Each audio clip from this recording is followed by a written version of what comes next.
VTube ini adalah money game Ponzi cek kosong. Loh, kok Bapak berani-beraninya bilang money game Ponzi cek kosong? Oh iya, kenapa saya sebut demikian? Begini ceritanya. Para pembuat VTube ini sudah banyak belajar dari kesalahan banyak pembuat money game Ponzi sebelumnya.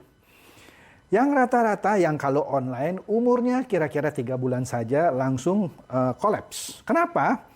Karena para pembuatnya ini menjanjikan membayar sejumlah uang kepada para pemainnya.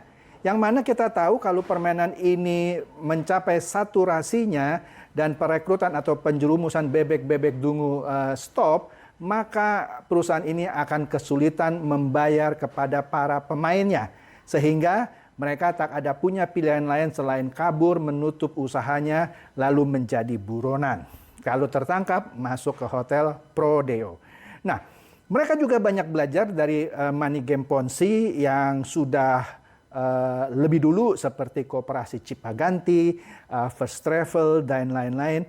Yang mana pembuatnya dan pengelolanya harus masuk hotel Prodeo karena tidak bisa membayar. Nah, oleh karena itu, mereka ini pembuat VTube ketemu suatu ide yang saya anggap bagus, cerdik, sekaligus licik. Yaitu membuat money game Ponzi cek kosong. Dibayar dengan VP, view point. Catat ya, view point. Bukan dengan dolar, bukan dengan rupiah. Anda dikasih view point. Yang saya sebut cek kosong. Loh, kenapa VP saya sebut cek kosong? Begini. Cek kosong adalah sebuah cek yang tidak bisa dibayar oleh pemberinya kepada penerima, ya kan? Sekali lagi, cek kosong adalah sebuah cek yang tidak bisa dibayarkan oleh pemberinya kepada penerimanya. Nah, kita lihat di sini. Setiap kali pemain VTube ini atau bebek-bebek dungu ini melakukan misinya dan selesai dan menghasilkan VP, si perusahaan ini memberikan VP kan, yang saya bilang cek kosong. Nah, tapi sayangnya bebek dungu ini menerima saja VP atau cek kosong ini meskipun tidak bisa dibayar oleh perusahaannya, yaitu VTube. Si pemain ini atau bebek-bebek dungu ini diminta untuk mencairkan atau menukarkan VP-nya kepada bebek dungu yang lain. Pinter dia. Dia keluarkan cek kosongnya, suruh orang lain yang bayar. Inilah pinternya pembuat VTube. Itu saya ancungin jempol, ya. Jadi oleh karena itu, VTube tidak bisa disalahkan jika Anda sudah dapat VP, tapi Anda tidak bisa dapat rupiahnya ketika Anda kesulitan menjual VP-nya. Beda dengan pemain money game Ponzi sebelumnya. Mereka harus bayar pakai rupiah kan ke rekening orang pemainnya. Ini tidak, dikasih VP, cek kosong. Yang dia tidak bisa bayar, yang Anda harus tukarkan kepada bebek dungu lainnya. Jadi jawabannya sudah pasti bahwa bebek dungu ini tahu bahwa perusahaan itu tidak akan membayarnya. Yang dikasih hanyalah cek kosong. Tahu nggak bebek dungu ini? Tahu. Dan dia juga tahu yang akan membayarkan VP ini adalah bebek dungu yang lainnya. Nah, jadi VP itu baru bisa diuangkan kepada bebek dungu lainnya yang mau membeli VP. Kalau tidak ada bebek dungu yang mau membeli VP, VP bebek dungu ini akan menjadi cek kosong saja yang benar-benar tidak ada yang mau beli. Oke. Jadi inilah hebatnya. Meskipun cek kosong itu tidak diuangkan oleh perusahaan VTube, tetapi mereka terima saja. Bahkan ketika dipotong 25-50%, mereka bebek-bebek dungu ini masih senyum-senyum saja. Tidak merasa dirugikan. Padahal mereka kan dijanjikan satu VP $1 katanya. Ya kita bilang $1 15.000. Tapi kenyataannya nggak 15.000. Dipotong 25-50%. Tergantung level bebek dungu ini. Kalau bebek dungu ini tidak merekrut orang main sendirian 50%. Tapi kalau dia punya banyak bebek dungu lainnya yang dia jerumuskan, bisalah dapat 25%. Jadi dengan kata lain, tidak bisa kalau orang ini serta-merta dapat VP terus dapat uang. Nah, oleh karena itu bebek dungu ini harus mencari bebek dungu lain yang mau menguangkan VP tersebut.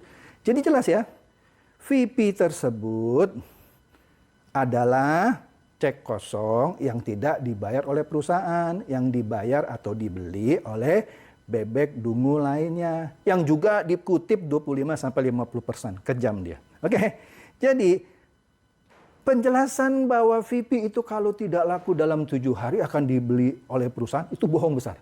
Bohong besar. Karena ini adalah jelas penjelasan leader-leader yang juga paling dungu. Kenapa? Kalau VP tidak laku dalam waktu 7 hari pasti dibeli perusahaan, ya kenapa harus dijual kepada bebek dungu lainnya? Langsung aja jual ke perusahaannya. Inilah yang dihindari oleh perusahaan karena dia tidak mau mengeluarkan uang. Ya kan? Kalau mereka kesulitan uang pun mereka tidak bisa disalahkan. Jadi bohong banget lah. Kalau dibilang VP itu kalau 7 hari nggak laku dibeli sama perusahaan, bohong. Kalau ada suruh tunjukkan buktinya. Ya kan?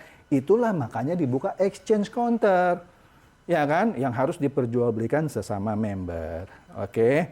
Nah, kenapa perusahaan tidak mau membeli atau langsung menguangkan VP? Ya itulah, karena dia maunya memberikan cek kosong, ya kan? Karena jika mereka membeli VP itu, maka mereka sama aja bodohnya dengan pembuat-pembuat money game Ponzi yang sebelumnya, yang langsung membayar. Mereka tidak mau langsung membayar, maunya kasih cek kosong. Pinter, ya kan? Mereka tahu sewaktu-waktu ini pasti akan jenuh, pasti akan stuck. Dan mereka kalau stuck, kalau bayar langsung dia akan gagal bayar. Jadi kriminal. Ini dia tidak kriminal, dia kasih cek kosong. Yang mana sudah disepakati cek kosong itu hanya bisa dijual kepada bebek dungu lainnya, bukan kepada perusahaan. Oke? Mereka sengaja cuma kasih VP yang harus dijual ke sesama bebek dungu agar tadi jika sewaktu-waktu perekrutan stuck, mandek, mereka tidak bisa dipersalahkan. Ya kan? Mereka hanya kipas-kipas saja, dia bilang, ya saya sudah kasih kewajiban saya kok, kasih VP. Ya Anda dong harus jual VP Anda, jangan salahin kami. Sehingga mereka hanya bisa senyum-senyum aja nanti melihat bebek-bebek dungu yang kesulitan menjual VP. Dan meratapi VP-nya yang sudah tidak ada harganya sama sekali. Maka dari itu saya sebutkan tadi, pembayaran dengan cek kosong VP ini adalah cara cerdas. Sekaligus licik yang tetap saja tidak dimengerti kejahatannya di mata para bebek-bebek dungu. Yang rata-rata kompak, jika tai kambing dikasih tepung, tetap saja dibela-belain sebagai kue mochi yang enak dimakan. Jadi, capek deh. Kedua, main VTube itu gratis kok. Loh, saya kan main gratis. Mana saya nggak pernah bayar begini coy. Betul, pertama kali Anda dikasih gratis, ya kan? Sebab biasanya bebek-bebek dungu memang suka yang gratisan. Tetapi begitu mereka main yang gratisan terus-menerus, mereka sadar setahun pun hanya bisa beli mobil mainan anak-anak. Lihatlah linknya di sini video saya. Saya sudah pernah upload. Main VTube setahun bisa beli mobil-mobilan. Tapi mobil-mobilan mainan anak-anak. Itu pun saya asumsikan ketika VP-nya dijual tidak dipotong 25-50%. Kalau dipotong 50%, beli sepeda-sepedaan plastik pun tidak akan bisa. Nah, di awalnya betul mereka dikasih main gratis. Tetapi begitu mulai terpincut oleh permainan ini dan terdesak oleh desakan para leadernya, mereka diminta untuk main fast track. Apa itu fast track? Mereka diminta untuk beli VP supaya beli paket bintang. Yang paling murah bintang 1 10 VP alias 150.000. Masih murah sih. Tapi ada yang mahal, bintang 6. Catatan saya di sini 150 juta. Bintang 6 satu paket. Dan Anda bisa beli beberapa paket bintang 1, beberapa paket bintang 2, terus sampai beberapa paket bintang 4, 5, sampai 6. Kalau Anda beli seluruh kombinasinya full, lebih dari 250 juta. Nah, ini lucu ya. Awalnya bermain gratis. Tetapi di tengah jalan Anda terpincut beli bintang. Nah, ini lucu. Anda nonton iklan orang, Anda beli VP yang harganya ratusan juta. Goblok atau dungu? Pertanyaan saya sekali lagi, Anda nonton iklan sehari 10 kali supaya dapat VP, tapi Anda berbayar 200-an juta lebih supaya dapat VP lebih besar. Nontonin iklan orang nggak gratis sekarang, karena Anda sudah beli bintang pakai VP. Anda bayar ratusan juta, artinya dungu banget. Nonton iklan bayar ratusan juta. Karena dengan harapan iming-iming dapat ratusan juta lebih banyak lagi. Ini kan bodoh banget. Bodoh banget. Masa nonton iklan bayar? Nggak gratis coy. Hati-hati, ya kan? Nah, sehingga dengan demikian, inilah yang saya bilang pinternya perusahaan seperti